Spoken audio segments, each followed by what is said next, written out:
was on the date of formation of the state.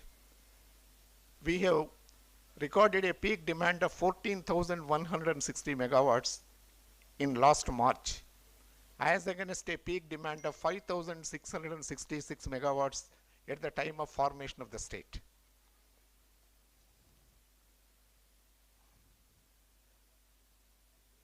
During the last 8.5 years, substantial investment of around 85,000 crores has been made in generation, transmission, and distribution sectors. Further, projects of 8,705 megawatts capacities are under various stages of development. I am very happy to say the transmission capacity in the state is 99.99%. And the T&D losses, both transmission and distribution losses together in the state are only 10%, as against all India average of 18%.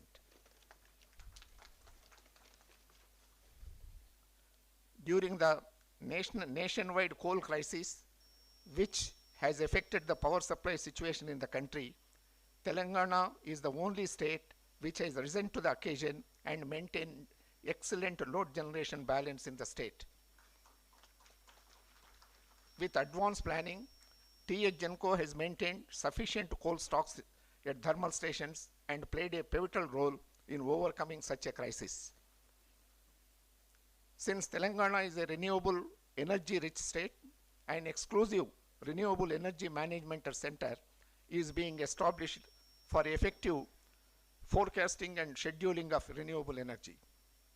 Telangana solar power policy has been regarded as one of the best policies in the country, and state has installed solar capacity of more than 5,116 megawatts and stands among the top in the country. The solar capacities have been added at different voltage levels across the state under the distributed generation model, which has helped the optimal transmission network and better grid management, apart from saving 500 crores on evacuation of solar power. Solar capacity in the state is expected to cross 7,000 megawatts by the end of this year 2023. Of late, the major concern for the entire world is the climate change and global warming. The way the global economy manages the natural resources deeply influences the Earth's climate. How we extract these resources and how much we make use of them essentially determines the emissions of greenhouse gases.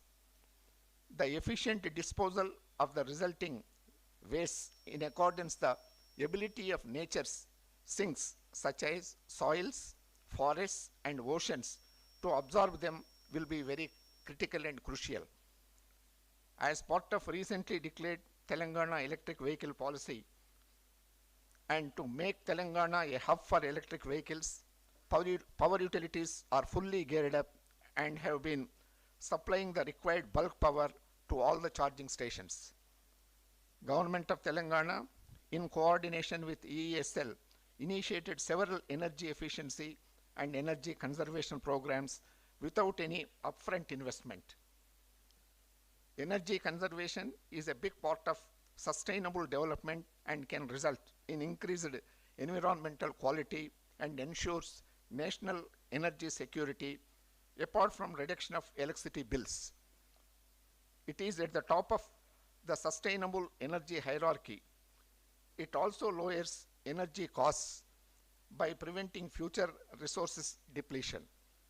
Every 1 unit of energy saved is equivalent to almost 1.2 units of energy generated. Telangana is the first state in the country to implement energy conservation building code for commercial buildings through the innovative framework of development permission management system, that is DPMS, in urban local bodies and with total online system. Organizing Energy Conservation Week by TSREDCO to facilitate the sharing of best practices on energy management and to explore new growth opportunities in the field of energy efficiency is a welcome future. On this occasion, I congratulate TSREDCO, its chairman, MD, and all the team members for getting first prize in the National Energy Conservation Awards for the year 2022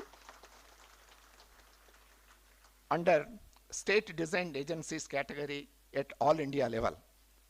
I congratulate all the winners of the State Energy Conservation Awards for coming up with creative and innovative techniques to foster this noble cause for the benefit of present and future generations. The award winners have not only increased the cost effectiveness of their industrial and commercial products, but also have contributed to the state to endeavor to conserve precious resources. The efforts put in place, the systems and processes for conserving energy in their areas of activity will act as an inspiration to other users. The initiative of TSREDCO on critical issues of energy efficiency front would go a long way, and I wish today's program of State Energy Conservation Awards function a grand success. Thank you very much. Thank you so much, sir. Really motivating. And Prabhakar Rao sir was since initiation of this awards program continuously supporting TSREDCO in successfully organizing this program. Now I request Sri Sunil Sharma sir, IAS Special Chief Secretary, Energy Department, to deliver keynote address.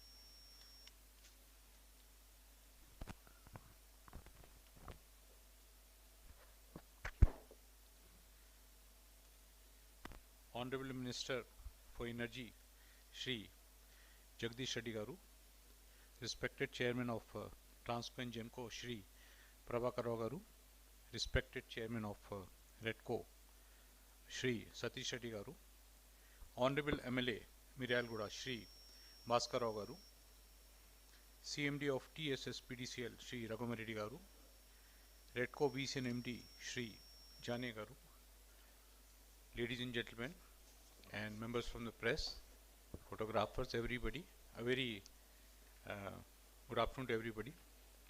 Today, REDCO is really organizing a very, very good seminar for energy conservation. Today, we are seeing this meeting can be conducted because there is electricity here. So, if there is no electricity, we cannot do any work. So, this is a very, very precious thing which has to be conserved. So, before talking about the conservation, as our Chairman of TRANSCO and GENCO has told, the state is #1 in the country for generation and then transmission and this distribution of electricity. The efficiency is too high as compared to other states. This the credit goes to the Honorable Chief Minister for giving the impetus and giving the importance to the Energy Department to go forward, because that is the crux for developing everything. Agriculture Department, Industries Department, any department where you see any sector which you see, it cannot function without energy. So Honorable Chief Minister has really taken up the lead, and because of his dynamic leadership, we are able to achieve what we are today in energy sector. And our Honorable Minister is really giving us all the support and leadership and guidance to implement these policies of the state. And the implementation credit at the, you can say at the grassroots level, state level, goes to our Chairman of TRANSCO and GENCO, because he is really able to coordinate all the sectors of GENCO, TRANSCO, DISCOM, everybody, and take everybody forward. And today, as we see, generation is 17,800 megawatts, and we are supplying free, the state is supplying free electricity to the farmers. And that is also without a hitch, 24 hours. We have 25 lakhs pump sets, which the farmers are benefiting, and they are getting free electricity. And government is also supporting, because the electricity department is losing, government is giving subsidy for this, so that the electricity department should not suffer because of that. And really that it is working in close cohesion, the entire department. And that is why we are the best state in the entire country in terms of electricity. And it is not only supplying 24 hours of electricity, but it is quality electricity. You may supply naam ke vaste 24 hours, but it may not be good. But here it is time is also 24 hours and the quality is also A1 quality, which is being supplied to the farmers, to the consumers in the rural areas, in the urban areas, everywhere. So this is really, I mean, we are all proud to be in Telangana for this achievement of the electricity department. Now coming to the energy conservation. Now as you know that energy conserved is energy produced, because whatever you do not use, that is conserved, and that is less you have to produce that much. So in that REDCO is really going in the right direction and very dynamically it is going ahead and ensuring that it is improving in terms of solar, in terms of EV vehicles and other policies. Now when we see that REDCO has been appointed as a nodal agency for development of the conservation measures for conserving electricity. And one very important sector where it has gone forward is the ECBC norms. And it has become mandatory for the commercial buildings and also in some of the municipalities to use the ECBC norms for the purpose of constructing a building. In this, we also had a seminar at the ASCI for motivating the different departments and people to go ahead with the ECBC norms. So that decision was taken that not only regulating it but also educating the public, because regulation is a thing which is important, but if a person understands that if he has to have a green building, then he will save money because of that, then definitely he will come forward. So in that lot of work is being done by REDCO, and today we find that 603 commercial buildings are compliant with ECBC norms. So when we convert this into what you say million units, because they have taken up these ECBC norms, they are able to conserve 370.59 million units. So if so many other people take up, so many million units should be saved. Then this saved electricity means produced electricity. This is real conservation which you have to go forward and ensure that state adopts it. Now it has also been mandated, it has become mandatory that the government procurements which are being done, they should be taking up the star appliances which should be using less electricity. So this is also a great initiative taken by the state. Then REDCO in collaboration the EESL is taking a lot of measures for the purpose of conservation of the electricity in the state. Now, so as we are seeing that a lot of measures are being taken up.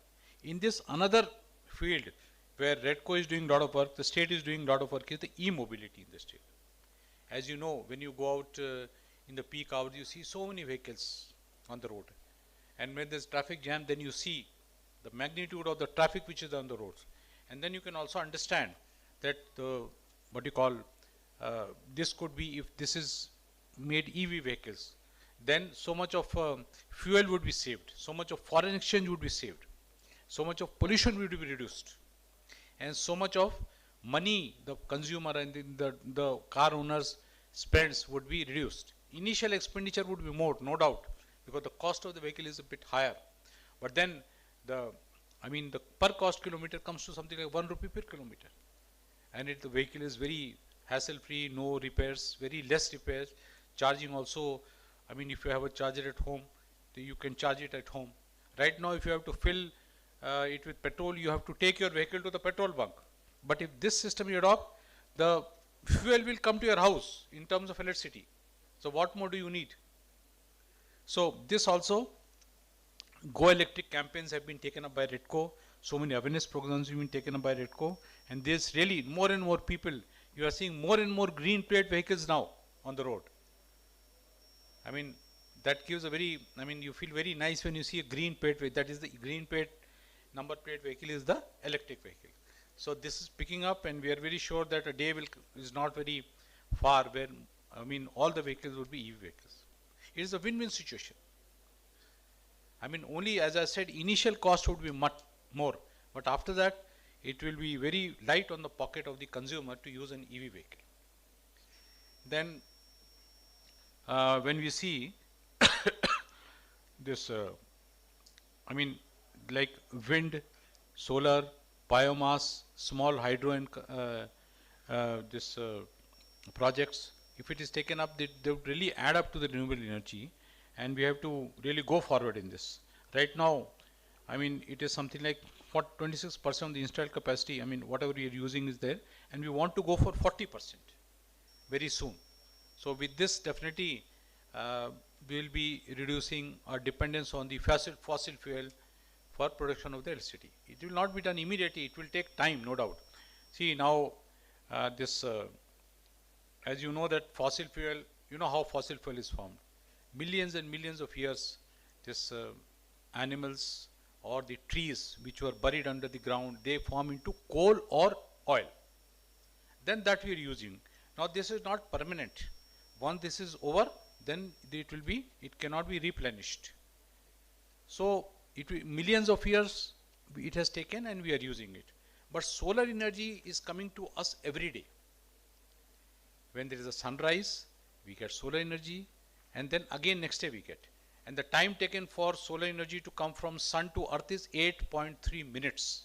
So where is million years and where is 8.3 minutes? So this can be used every day. So slowly technologies are evolving where more and more storage capacity is there for batteries, and we have the system of reverse pumping now, where water could be reverse pumped into the project so that it can be used again. By solar energy it can be done. So these new techniques are coming up, and we are endowed with a good climate here in the state where more and more projects could be taken up. But as I said, it takes time because there will be some, I mean, adjustments have to be done and things like that. So we have to really go for that, and we have to do more and more solar projects in the state to ensure that we will be conserving the energy and converting the fossil fuel and reducing the pollution in the atmosphere. And with this, we should really plan in a comprehensive manner to see that we do the development also at the same time, conserve the energy also.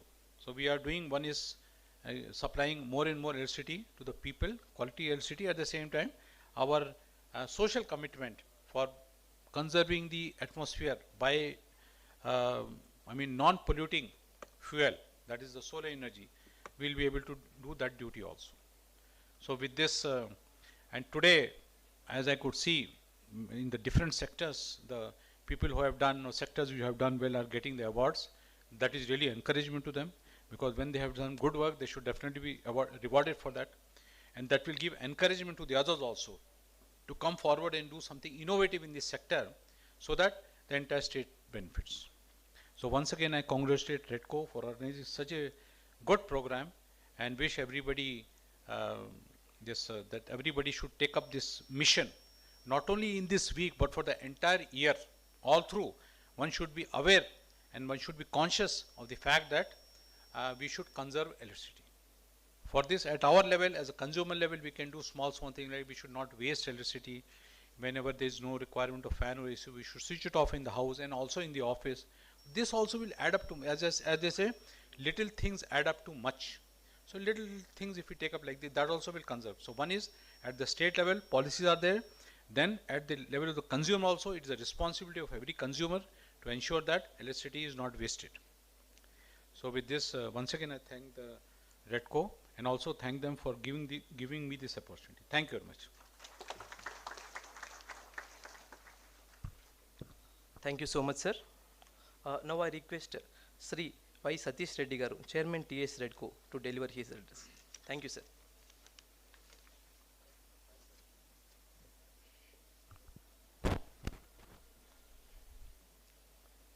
ఈరోజు Telangana energy conservation awards కి విచ్చేసిన ముఖ్య అతిథిగా విచ్చేసిన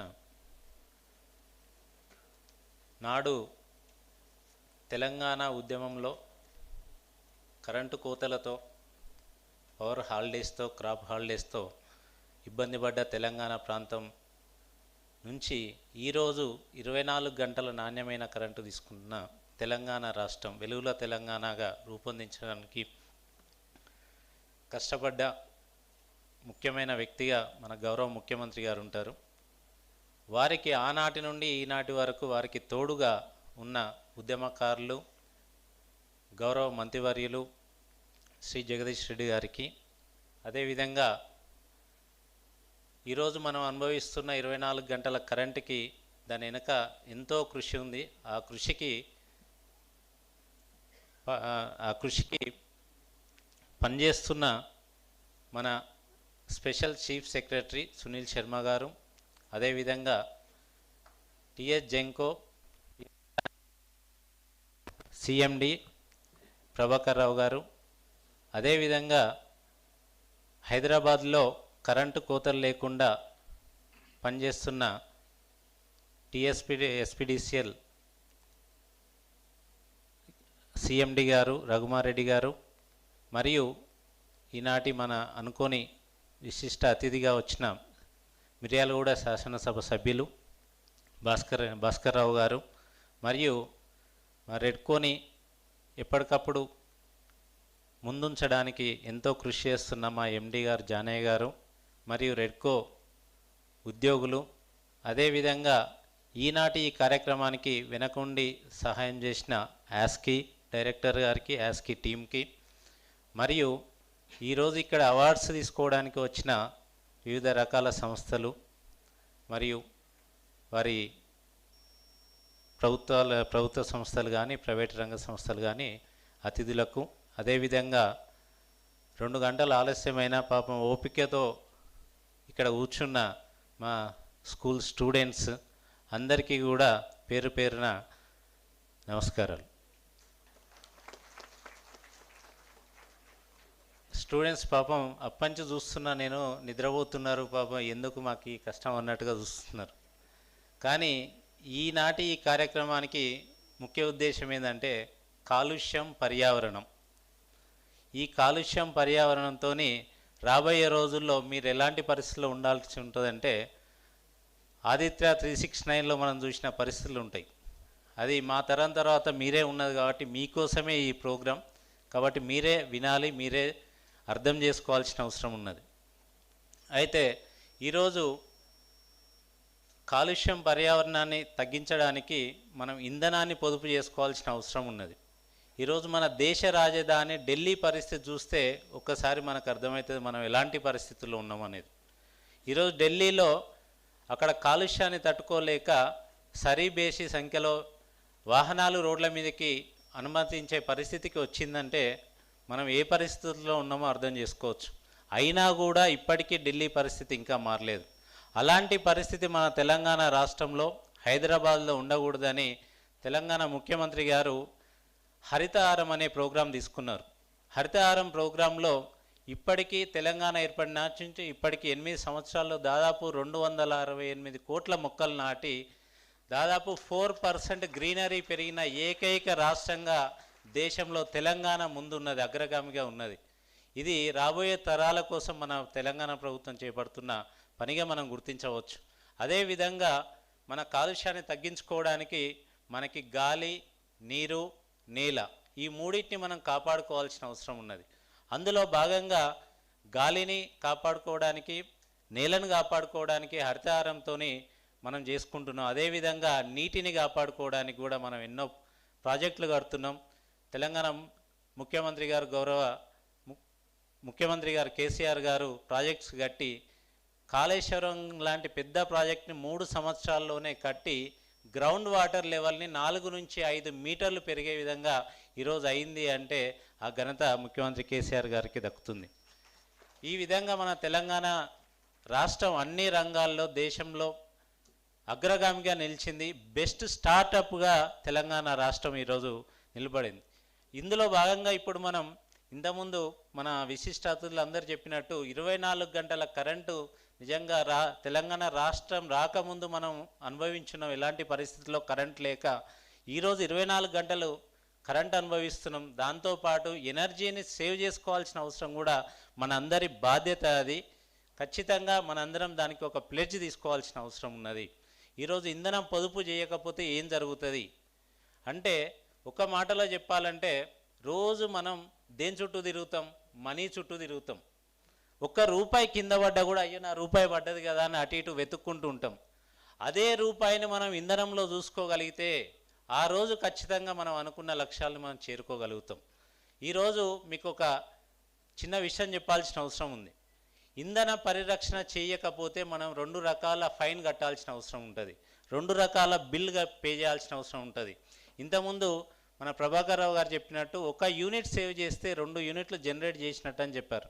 నేను చెప్తున్నాను, మనం 1 unit save చేసినా చేయకపోయినా మనం ఏం ఫైన్ చేయాలి, ఫైన్ కట్టాల్సి వస్తుందంటే, మనం ఏదైతే ఎనర్జీ వృధా చేస్తున్నామో, ఏదైతే ఇంధనం వృధా చేస్తున్నామో దానికి బిల్ పే చేయాల్సి వస్తుంది. దాంతోపాటు వచ్చే రోగానికి హాస్పిటల్లో కూడా బిల్ పే చేయాల్సి వస్తుంది. ఇది మనం అర్థం చేసుకోవాల్సిన అవసరం ఉన్నది. ఈరోజు హైదరాబాద్లో కాకుండా ఢిల్లీలో చూస్తే, హైదరాబాద్ కంటే ఢిల్లీలో హాస్పిటల్ చాలా బిజీ ఉంటాయి.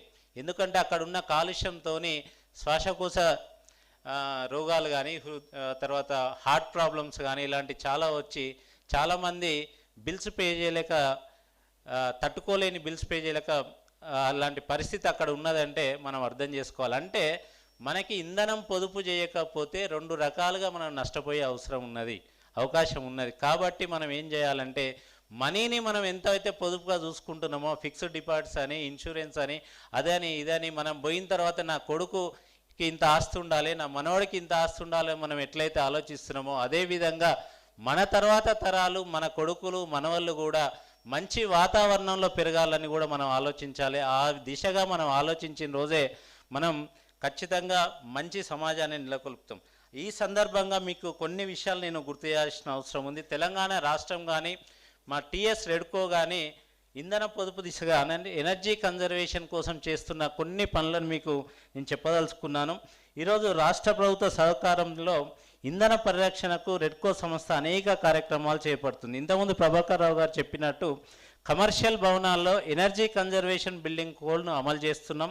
దీన్ని మున్సిపల్ చట్టంలో చేర్చిన మొట్టమొదటి రాష్ట్రం కూడా తెలంగాణ రాష్ట్రం. అదేవిధంగా తక్కువ విద్యుత్ వినియోగం అయ్యే విధంగా భవన నిర్మాణంలో అధునాతన పద్ధతులు ప్రోత్సహిస్తున్నాం.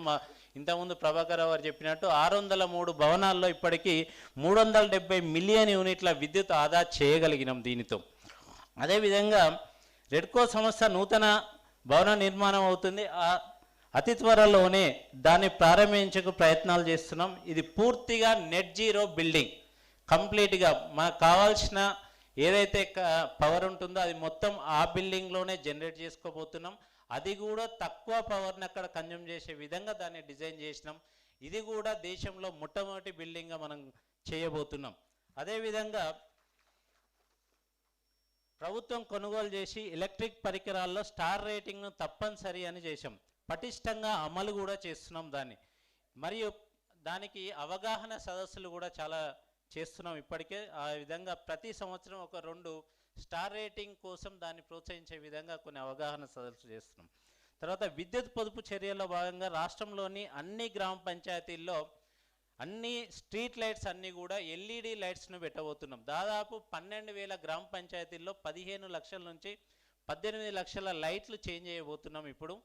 ఇంతకు ముందే ఇప్పటికే దాదాపు 140 మున్సిపాలిటీల్లో ఇప్పటికే మనం ఆ పని చేస్తున్నాం. దాంతో దాదాపు తెలంగాణ రాష్ట్రానికి 200 నుంచి 300 కోట్ల విద్యుత్ బిల్లులు ఆదా అయ్యే అవకాశం ఉంది.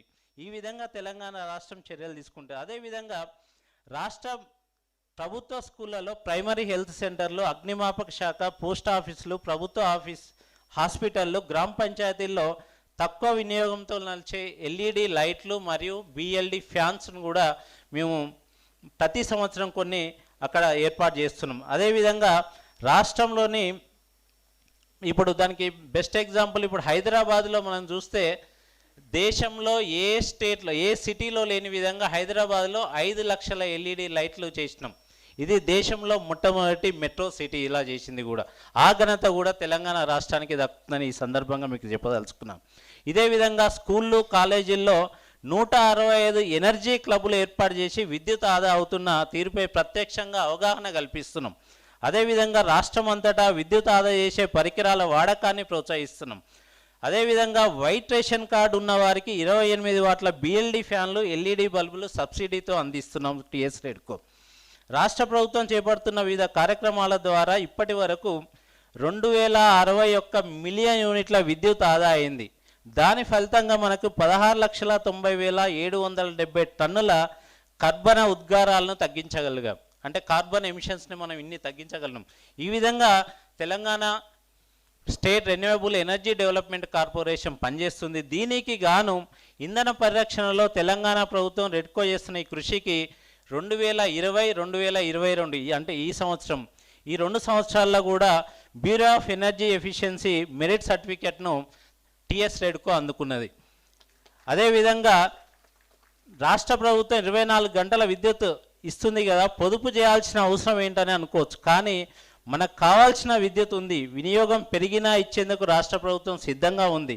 కానీ మన పర్యావరణాన్ని కాపాడేందుకు, భవిష్యత్ తరాల కోసం కాస్తైనా ఇంధనాన్ని మిగిలించేందుకు మనం పొదుపు చేయాలని మరొక్కసారి మీ అందరికీ విజ్ఞప్తి చేస్తూ, పర్యావరణ పరిరక్షణ కోసం కృషి చేస్తున్న మీ అందరికీ, ఇండస్ట్రీస్కి, రవాణా రంగంలో, అదేవిధంగా ఇక్కడికి వచ్చిన కొన్ని సంస్థలకి, ఈరోజు అవార్డులు అందుకుంటున్న మీ అందరికీ కూడా ప్రత్యేక ధన్యవాదాలు తెలియజేస్తూ, జై తెలంగాణ, జై Bharat. Thank you. Thank you so much, sir. Now I am happy to announce you that TSREDCO come up with a special issue of magazine. This is the 2nd year consecutively. I request Honorable Minister Garu and dignitaries to please come forward to release this special edition of magazine. I request Mr. Sudhir Gautam to please join the program.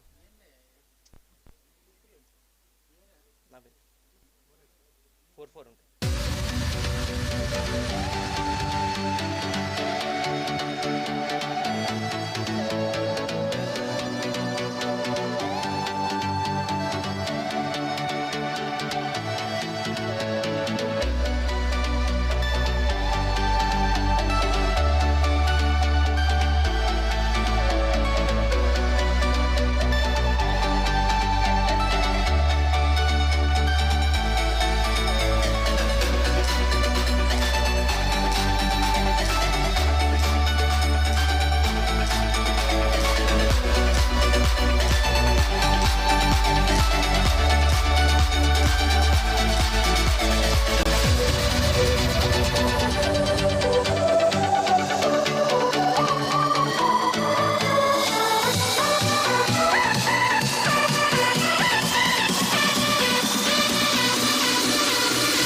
Thank you, sir.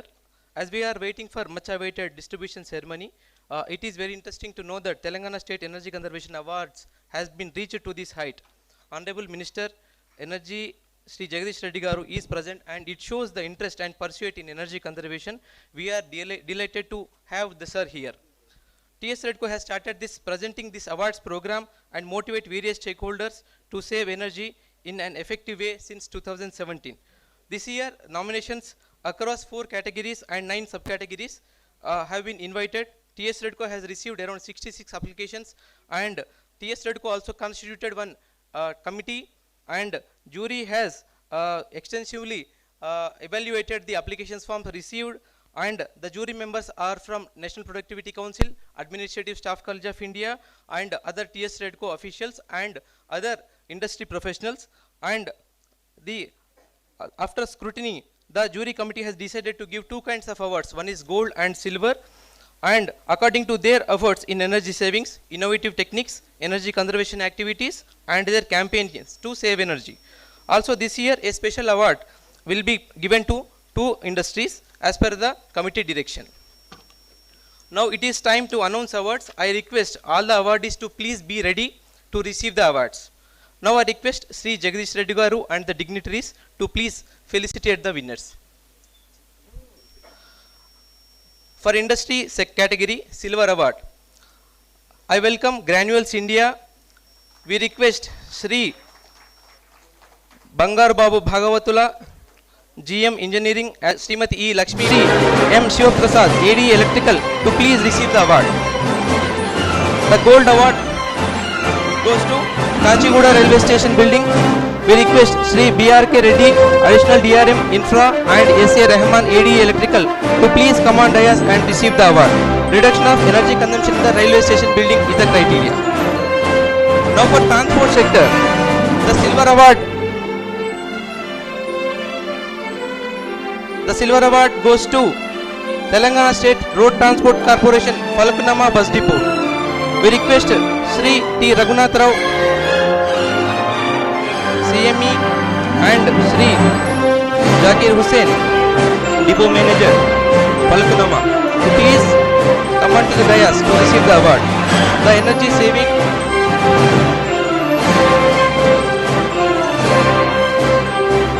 the award is given for improvement of kilometer per liter as well as annual fuel savings. The gold award goes to Telangana State Road Transport Corporation, Janagam Bus Depot. We request Raghunath Rao garu to please stay back, and I also invite Lakshmi Dharma, DM, to please receive the award. This award is given for improvement of TMPL as well as special training. Deputy General Manager and G. Venubabu garu, DGM, Electrical, to please receive the award. Request our Honorable Minister for Energy, Sri Jagdish Reddy garu, to address the awardees and other stakeholders, and also to motivate the stakeholders in the improvement of energy conservation activities in the state of Telangana.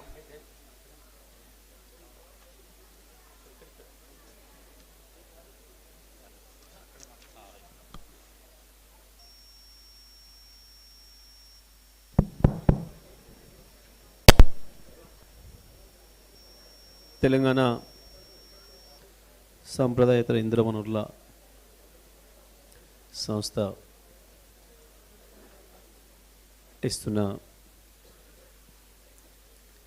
ఇంధన పొదుపు అవార్డులకు సంబంధించిన ఈ కార్యక్రమానికి అధ్యక్షత వహిస్తున్న REDCO chairman Satish Reddy గారు, కార్యక్రమ అతిథులు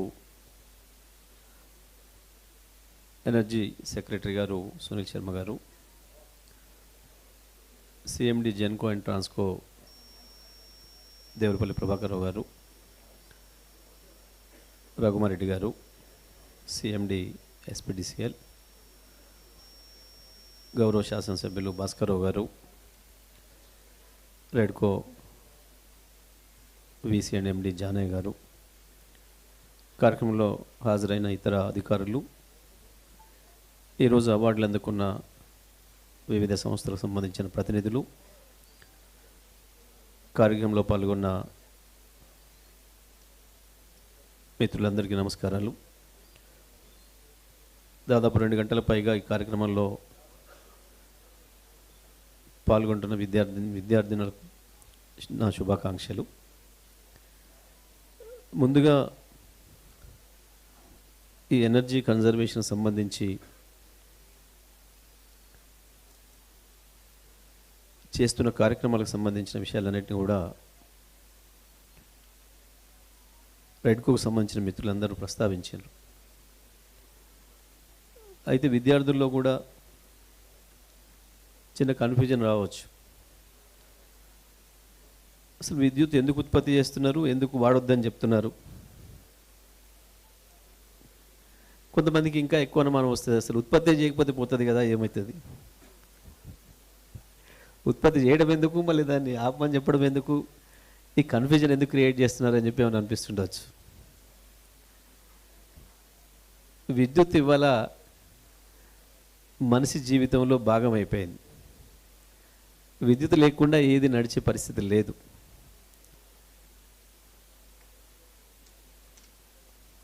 మొత్తం ప్రపంచం ఇవాళ విద్యుత్ చుట్టూ తిరిగే పరిస్థితి వచ్చింది. గాలి, నీరు ఎంతైతే అవసరమైందో ఇవాళ మానవ జీవితానికి, విద్యుత్ కూడా దాంట్లో చేరిపోయింది. అభివృద్ధిలోనే కాదు, మనిషి జీవితంలో భాగమైంది. కాకపోతే ఆ విద్యుత్తును ఉత్పత్తి చేస్తున్న సందర్భంలో వస్తున్న ఎమిషన్స్ ఏవైతున్నాయో అవి పర్యావరణాన్ని కాలుష్యం చేస్తూ ఉన్నాయి.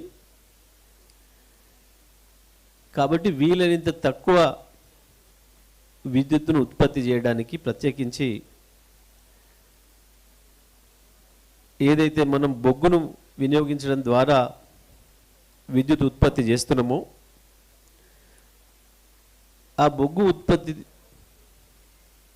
ద్వారా ఉత్పత్తి చేసే విద్యుత్తును తగ్గించాలి అనేది ప్రధానంగా దీని వెనకాల ఉన్న ఉద్దేశం. దానికి ఏ మార్గాలలో చేయవచ్చు అనేది ఇవాళ ఈ ఎనర్జీ కన్జర్వేషన్ కమిటీ ప్రజలకు చెప్పాల్సిన బాధ్యత విధి వాళ్ళది. ఒకటి, ఇతర వనరుల ద్వారా విద్యుత్ ఉత్పత్తి చేయడం, అంటే తక్కువ ఎమిషన్స్ని ఇచ్చే వాటి ద్వారా, ప్రత్యేకించి సోలార్ కావచ్చు, విండ్ కావచ్చు, ఇతర పద్ధతుల్లో విద్యుత్ ఉత్పత్తి చేయడం ఒకవైపు. లేదా విద్యుత్ ఉత్పత్తి అయిన విద్యుత్తును వినియోగించడంలో ఎట్లా వినియోగాన్ని తగ్గించాలి, అంటే వేస్ట్గా వినియోగం చేసేదాన్ని తగ్గించాలి. తప్పనిసరిగా వినియోగించాల్సిందే, లేకపోతే మనిషి జీవితం నడవదు, అభివృద్ధి ఆగిపోతుంది. ఎక్కువగా అవసరం లేని చోట ఎక్కడైతే విద్యుత్తును వినియోగిస్తున్నామో దాన్ని తగ్గించండి. దాన్ని తగ్గించడం ద్వారా ఉత్పత్తిని కూడా తగ్గించడానికి సహకరించండి అనేది దీంట్లో ప్రధానమైన ఉద్దేశం. అయితే మిత్రులు ఇవాళ ఇప్పుడు అవార్డ్స్ ఇచ్చిర్రు, చూసినాం. ఇప్పుడు మీరు అవార్డ్స్ ఇచ్చిన వాళ్ళు చాలామంది, మీరు అవార్డు ఇవ్వకపోయినా వాళ్ళు తగ్గించుకుంటారు ఇది ఉత్పత్తిని, ఎందుకంటే వాళ్ళు బిల్ తగ్గించుకోవడం కొరకు. వీళ్ళంతా ప్లానెడ్ బడ్జెట్తో పనిచేసేవాళ్ళు. వాళ్ళ సంస్థల్లో ఖర్చును ఎట్లా తగ్గించుకోవాలి అనే ప్రయత్నంలో ఉన్నవాళ్ళు వీళ్ళందరూ కూడా. కానీ వీళ్ళు కాకుండా నిజంగా విద్యుత్తును దుర్వినియోగం చేస్తున్న వాళ్ళు ఎవరో, అక్కడ లేకుండా వినియోగిస్తున్న వాళ్ళు ఎవరో వాళ్ళని ఐడెంటిఫై చేయాల్సిన అవసరం ఉంది మొట్టమొదటి. అది ప్రధానంగా గ్రామీణ ప్రాంతాల్లో బడ్జెట్ లెక్కలు చూసుకోకుండా పనిచేస్తున్న వాళ్ళు. అవి మీకు ప్రధానంగా టార్గెట్ గ్రూప్స్ కావాలి.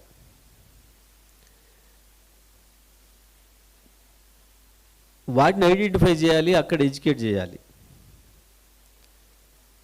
తప్పకుండా జిఎంఆర్ఓలు వాళ్ళ బిల్ తగ్గించుకోవడానికి ప్రయత్నం చేస్తూనే ఉంటారు, లేదా విప్రో వాళ్ళు వాళ్ళ బిల్ తగ్గించుకోవడానికి ప్రయత్నం చేస్తూనే ఉంటారు. సరే, మున్సిపాలిటీలు కూడా పాపం వాళ్ళ ఆర్థిక భారం ఎక్కువైతుంది, ఎలక్ట్రిసిటీ బిల్లే ఎక్కువ వస్తుంది కాబట్టి మిగతా అన్నిటి ఖర్చు కంటే వాళ్ళు కూడా ప్రయత్నం చేస్తున్నారు. ఇక పెద్ద పెద్ద ఇండ్ల వాళ్ళు కూడా, ఇప్పుడు నేను మా సీఎండి గారితో మాట్లాడుతుంటే చెప్తున్నారు, మాకు లాస్ అవుతుంది సార్ దీనివల్ల అని. ఎందుకంటే ఎక్కువ ధర చెల్లించే వాళ్ళు ఈ తగ్గించడం వల్ల మాకు వచ్చే ఉపయోగం లేదు, సంస్థలుగా మాకు నష్టమే అనే మాట.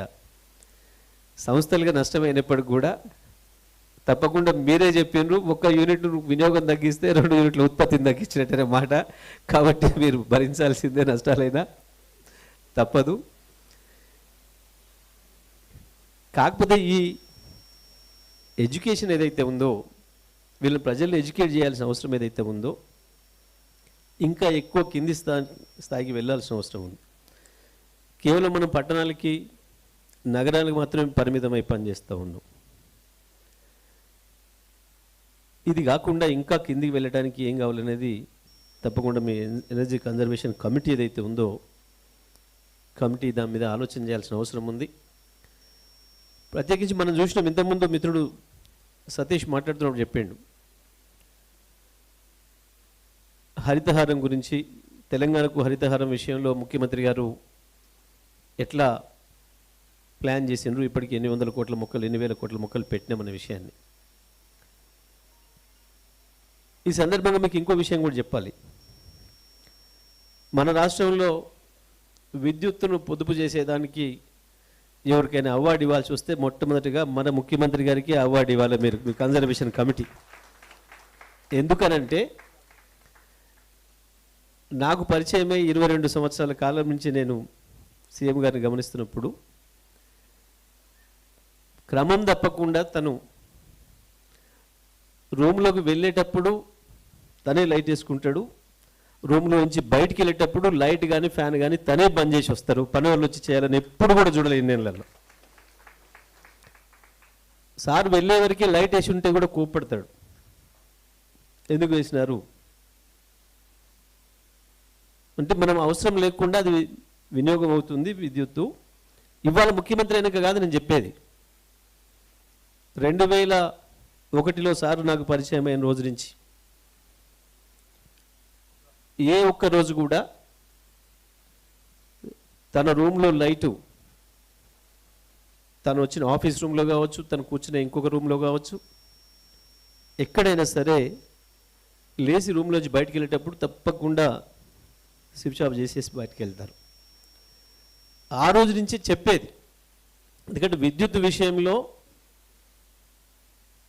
ఇంతకుముందు ప్రభాకర్ గారు చెప్పాను, తెలంగాణ ఎటువంటి గొప్ప విజయాలు సాధించింది, భారతదేశానికి ఒక రోల్ మోడల్ ఎట్లా అయింది తెలంగాణ విద్యుత్ సంస్థలు అనే విషయంలో. దీని వెనకాల కృషి మొత్తం సీఎం గారిది ఉంది. ఎట్లా ఉంది అని అంటే, సీఎం గారు పిహెచ్డి చేసిండ్రు విద్యుత్ విషయంలో. భారతదేశంలో కేసీఆర్ గారికి ఉన్నంత అనుభవం, కేసీఆర్ గారికి ఉన్నంత అవగాహన నాకు తెలిసి ఇంకా ఏ అడ్మినిస్ట్రేటర్కి కూడా లేదు మొత్తం భారతదేశంలో.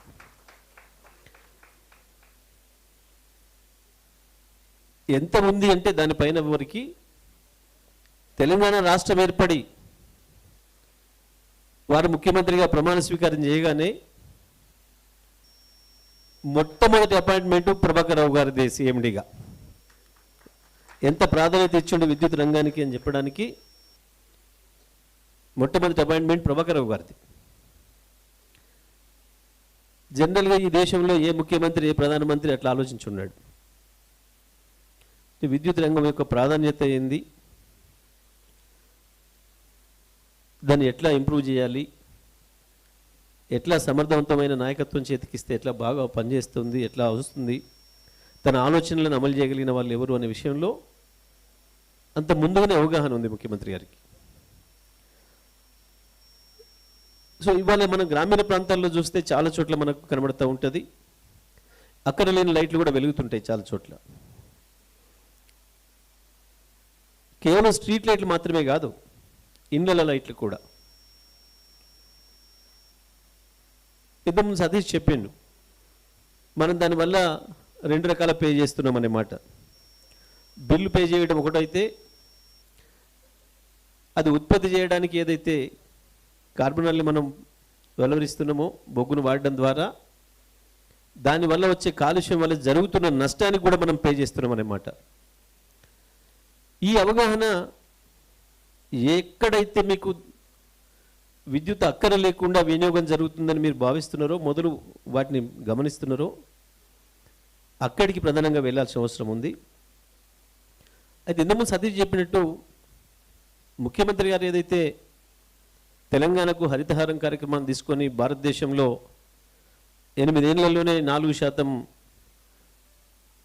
అడవుల్ని అభివృద్ధి చేసిన రికార్డు సాధించిండ్రో, దాంట్లో ప్రధానంగా వారి విజయం వెనుక ఉన్నది విద్యార్థులు.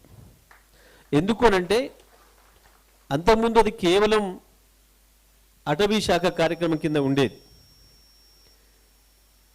మనం చిన్నప్పుడు కూడా చాలా సందర్భాల్లో మాట్లాడుకున్నాం, జోకులు వేసుకునే వాళ్ళం. చెట్లు పెట్టిపోతుంటే మేకలైన వచ్చి మేపుకుండా పోతాడని రోడ్లెమ్మటి. అటవీ శాఖ చెట్లు నాటుకుండా పోతుంది, వెనుకబడి మేకలు మేపిన ఆయన వస్తూనే ఉంటాడు, మేకలు మేసుకుండా పోతుంటాయి. దాని పట్ల అవగాహన లేక చెట్లు అడ్డగోలుగా నరికిండ్రు, నాశనం చేసిండ్రు. ఈ చెట్లు పెంచాలనే సందర్భం వచ్చినప్పుడు అది కేవలం అటవీ శాఖదో ఒక డిపార్ట్మెంట్ సమస్య కాదు, మొత్తం మానవ జాతి సమస్య ఇది. ప్రభుత్వంలో ఉన్న అన్ని శాఖలు పనిచేయాల్సిందే. చివరికి పోలీసు శాఖ, వైద్య ఆరోగ్య శాఖతో సహా చెట్లు నాటడంలో, చెట్లు పెంచడంలో భాగస్వాములు కావాలి. దీనికి అన్నిటికీ మించి రేపటి తరానికి ఏదైతే మనం మంచి వాతావరణాన్ని ఇవ్వాలనుకుంటున్నామో, ఆ పిల్లలకు దీని యొక్క ఆవశ్యకత తెలవాలని చెప్పి విద్యార్థులను భాగస్వాములను చేసి ఒక ఉద్యమంలాగా చేసింది. కాబట్టి అంత గొప్ప విజయాన్ని సాధించగలిగినారు కేసీఆర్ గారు. ఇవాళ దీంట్లో కూడా ఎనర్జీ కన్జర్వేషన్ విషయంలో కూడా తప్పకుండా పాఠశాలలోనే దీని ఒక పాఠ్యాంశంగా చేర్చాల్సిన అవసరం కూడా ఉంది. సునీల్ శర్మ గారు, మీరు ప్రభాకర్ గారికి కలిసి తప్పకుండా పాఠశాల విద్యాశాఖకి మనం ఒక లెటర్ పెట్టి ఒక లెసన్ తయారు చేసేసి దాంట్లో ఏదో ఒక సందర్భంలో ఎక్కడో చోట చేర్చాల్సిన అవసరం ఉంది. దాని ద్వారా ప్రజల్ని పెద్ద ఎత్తున ఎడ్యుకేట్ చేయడం ద్వారానే మనం ఈ దుబారాను ఆపగలుగుతాం. విద్యుత్తు అవసరం ఎంత ఉందో దాని యొక్క దుర్వినియోగాన్ని ఆపాల్సిన అవసరం కూడా అంతే ఉందనే విషయాన్ని తప్పకుండా మొత్తం సమాజానికి చెప్పాల్సిన అవసరం ఉంది. సమాజం మొత్తాన్ని కూడా ఎడ్యుకేట్ చేయాల్సిన అవసరం ఉంది. కాబట్టి తప్పకుండా మీరు ఇప్పుడు మీరు చేస్తున్న కార్యక్రమాలు చాలా ఫలితాలను ఇచ్చినాయి, అందులో సందేహం లేదు. రెడ్కో వచ్చిన తర్వాత మీరు తీసుకున్న అనేక కార్యక్రమాలు, ఈ అవార్డ్స్ అనేవి కేవలం ఒక ప్రోత్సాహకంగానే కాకుండా ఒక ప్రచారాస్త్రంగా పనికొస్తాయనేది తప్ప మీరు చేస్తున్న ఇతర కార్యక్రమాలు చాలా మంచి ఫలితాలను ఇస్తూ ఉన్నాయి, సందేహం లేదు. మరి సందర్భంగా నేను రెడ్కోకు అభినందనలు తెలియజేస్తూ, తప్పకుండా మీ ఎనర్జీ కన్జర్వేషన్ కమిటీకి కూడా నేను అభినందనలు తెలియజేస్తూ ఈ కార్యక్రమాలను ఇంకా కొనసాగించాలని, తప్పకుండా మానవ జాతికి రాబోతున్న అతిపెద్ద ప్రమాదం పర్యావరణమే కాబట్టి పర్యావరణమే పెద్ద ఛాలెంజ్గా ఉంది కాబట్టి పర్యావరణాన్ని పరిరక్షించుకోవడంలో అందరం కూడా ముందుండాలని, దానికి ఎనర్జీ కన్జర్వేషన్ కూడా తోడవుతుందనే విషయాన్ని మరొకసారి గుర్తు చేస్తూ సెలవు. జై తెలంగాణ, జై Bharat. Thank you so much, sir. Now I request the chief guest and the dignitaries present on the dais to facilitate the jury members for selection of these awards. I request Professor Rajkiran V. Bilolekar, Director, Administrative Staff College of India, and T. Srinivasulu sir, Deputy General Manager, Technical, TSREDCO, and Sri Harigopalachari garu, Project Director, Energy Conservation, TSREDCO, and Kiran Kumar garu, Consultant, TSREDCO. And even I inviting myself as jury member.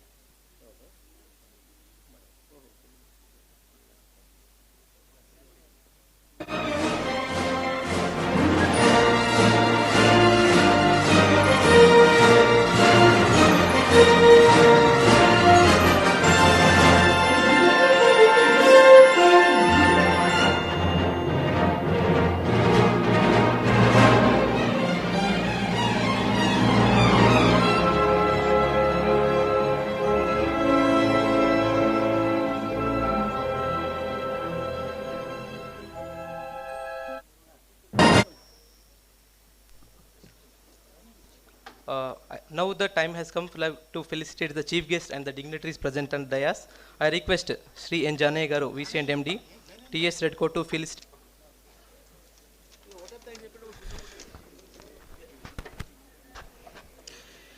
We, on behalf of TSREDCO, sincerely thank our Honorable Minister for Power and Energy, Sri Jagdish Reddy garu, for gracing on this occasion and giving the distribution of the awards. We also thank Sri Bhaskarrao garu, MLA Miryalagoda. We thank Sri Sunil Sharma garu, Special CS guiding force for us for great education. Thank Sri Satish Reddy garu, our chairman, for always supporting our activities and promoting the energy conservation and renewable energy in the state of Telangana. We thank Sri Prabhakar Rao garu, CMD Genco Transco, who was always helpful in all the power related issues and striving hard for the development of the power sector in our state of Telangana. We thank Sri Raghumareddy garu, CMD TSSPDCL, who always supports our program while implementation and execution of our various programs. We thank our jury members for their contribution towards the evaluation and finalization of the awards. We congratulate all the award winners and request all of them to promote the same thing at their respective areas in the coming days. We thank the Institute of Engineers providing for this venue, and we also thank the print and electronic media for gracing this occasion and educating the masses. Thank you one and all.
Thank you.